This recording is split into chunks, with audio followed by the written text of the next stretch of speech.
Kaixo neska mutilak, hau da Gazteon kazetaren bideobloga. Gaur euskararen historian murgilduko gara. Eta gai honetan protagonista asko daukagu. Baina lehenengoari buruz hitz egingo dugu. Bai, gaur Bernat Etxepare ezagutuko dugu. Nor da Bernat Etxepare eta zergatik izan zen hain garrantzitsua? Ikus dezagun, entzun.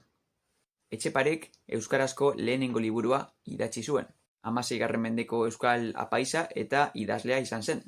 Nafarroa berean jaio zena, Sarrasketan. Garai hartan, frantsesez eta latinez idazten zen. Baina Etxeparek euskara hautatu zuen. Linguae Vasconum Primitie euskarazko lehenengo liburua izan zen. 1555 argitaratu zen. Poema bilduma bat da, eta honetan maitasuna, erlijioa eta euskararen garrantzia lantzen da.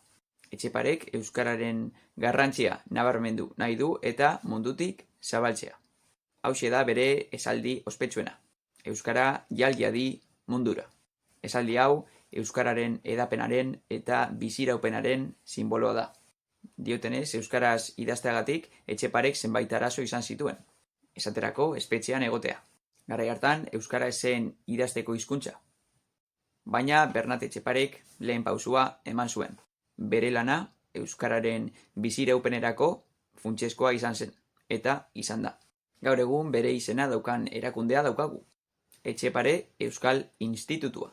Honetan euskararen edapena bultzatzen da. Eta zuri galdetzen dizut Linguae Vasconum Primitie liburua ezagutzen al zenuen? Agian irakurri duzu. Duela zenbait mende idatzitako liburua da eta oraindik bizirik dago. Hau izan da Gazteon kazetaren bideobloga. Beti bezala, eskerrik asko eta laster arte.